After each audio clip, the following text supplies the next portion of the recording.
So in this video, we're going to learn another method for graphing the equation of a line, but we're going to look at equations in general form as opposed to slope-intercept form. So here we have an equation in general form, and at first glance, it seems like this form may not be very useful to us, but it can be really useful for graphing, especially if you're aware of unique points on the graph, which are the x and y intercepts.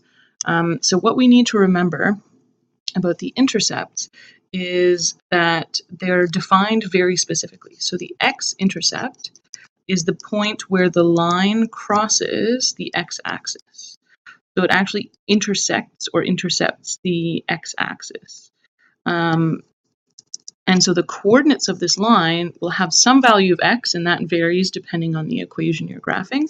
But one thing that must always be true at this point is that the y value must equal 0.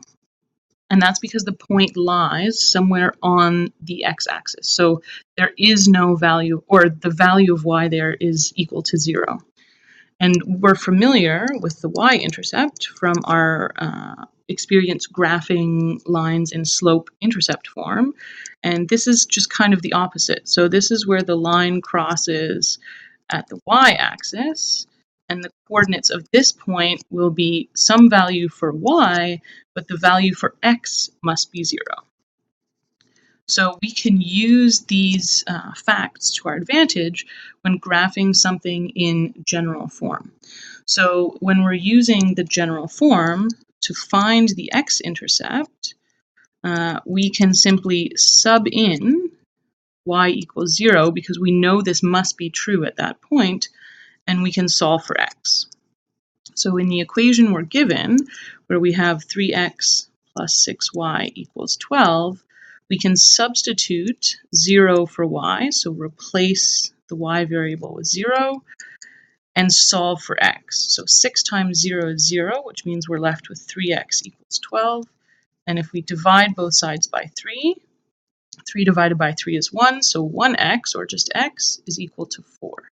So when we think about what that means visually, that means on the x-axis at 4, you will have a point on your line, which I've just graphed on the grid. To find the y-intercept, you do something very similar, but instead of subbing in y equals 0 because you're looking for y, you sub in x equals 0 and you solve for y. So again, we start with our given equation, 3x plus 6y equals 12. We can substitute or replace x with 0. And again, 3 times 0 is 0, so we're left with 6y equals 12. We can divide out the 6's. We have to do that to both sides. And we're left with y equals 2. So on the y-axis, there will be a point at y equals 2. And once we have the 2 points, it should be quite clear how they will connect.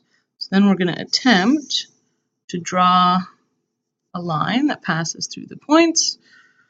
That doesn't go that well, but I'm doing my best.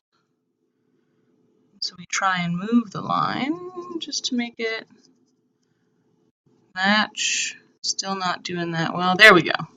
And then if we add arrows at the end and we can label with our equation, we have graphed a line using the x and y intercept.